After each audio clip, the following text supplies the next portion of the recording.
largest financial hub in the world after New York and London for a very long time. However, China's authoritarian crackdown for controlling civil freedom rights resulted in the financial industry looking towards more peaceful options, resulting in the exodus of finance professionals based in Hong Kong. As a result, neighboring cities like Tokyo and Singapore are aiming for this coveted title of Asia's financial hub and have been making progress towards this goal. Though it would be premature to write off Hong Kong as a preferred global hub, changing world politics and business preferences will indeed result in the financial industry looking to move to other cities in the future.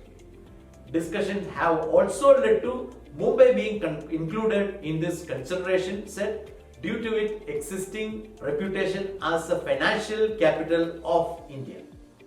In today's episode of Logistically Speaking, I will share what the current situation is, the opportunities present, and what it takes for any city to achieve this position.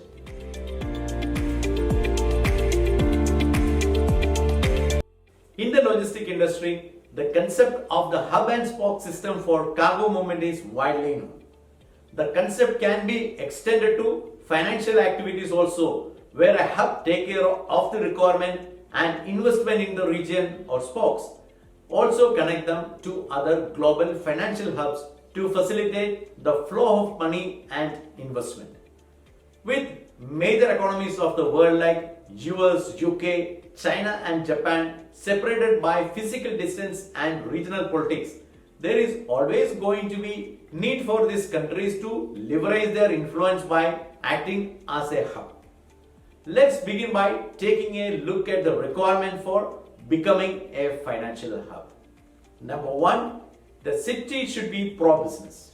The hub should provide a cost-competitive environment.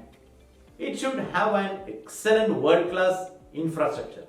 And number four, it should have a highly skilled and cosmopolitan workforce. Number five, it should have a large and dynamic domestic capital market. Number six, it should have historical experience in global asset management business and foreign currency exchange related services. Number seven, it should have the financial muscle and strong capital conversion laws. English should be spoken for ease of communication. And number nine, it should be politically neutral to be acceptable to other nations. Now, this brings us to the opportunities that exist for a city that act as a financial hub. Number one on this list is increase in income by tax revenue earned from the corporates that set up shop there. Number two, a rise in ancillary business such as restaurants, entertainment centers, hotels, gyms, etc. Number three, boom in commercial as well as residential real estate due to influx of companies and people. Job creation and development of the economy will happen. Number five, free flow of capital resulting in disciplined macroeconomic policies. Number six, increase in banking system efficiency and financial stability of the nation. Number seven, increase infrastructure investment and resource availability will drive entrepreneurship across industries and communities. There are three cities at the forefront of becoming Asia's financial hub. Number one on this list is Tokyo. Even with China replacing Japan as the second largest economy, Tokyo still deserves this status due to the sheer size of its economy and stock market, as well as the important role played by Japanese yen in foreign exchange transactions and foreign reserve. Japan is also trying to woo Hong Kong financial operators with lot of incentive. Japan's investable money is high due to Japanese household still retaining 54% of their asset in cash, whereas US is 14% and Europe is 35%. Also, the growing importance of the US-Japan alliance may amplify their prospect. The second one is Singapore. Singapore was always neck to neck with Hong Kong and lost the title only after the growth of the Chinese economy and due to Chinese mainland citizens preferring Hong Kong over Singapore. The nation's policies on trust laws, confidentiality of beneficiaries, tax exemption, etc. add to their advantage.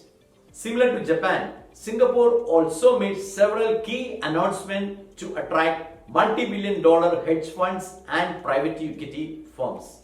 Their offerings include reimbursement in relocation costs up to $100,000 to firms that operate in Hong Kong and a legal structure called the VCC, that is Variable Capital Company, which can compete even with tax havens like Cayman Islands. The third one is Shanghai.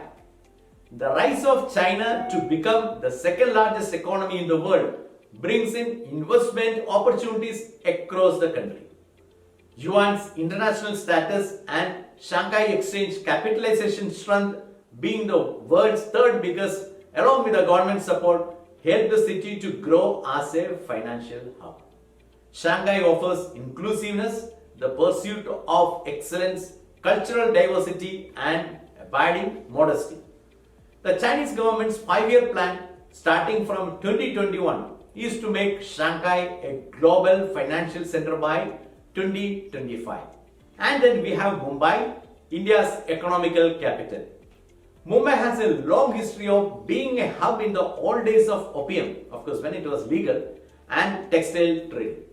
The city offers stability because of which many international financial service conglomerates continue to build their headquarters in the city. Mumbai's location is suitable for a day-long trading across time zones while offering protection of a Western type legal system which is required by investors along with the availability of competent financial professionals. And there is also a talk about Gujarat city of Gandhinagar becoming a financial hub. But they also face the same problem what Mumbai is facing.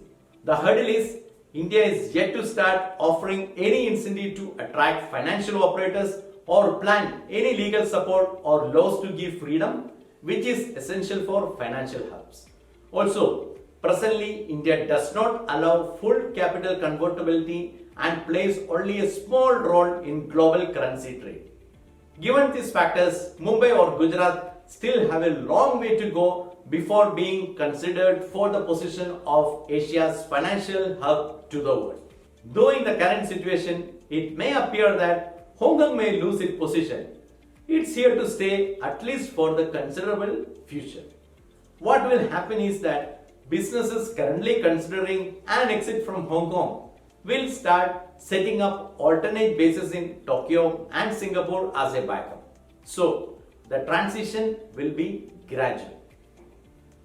Hope this analysis on financial hub and their changing positions was informative to you. See you again next week with a brand new episode of Logistically Speaking. See you next week.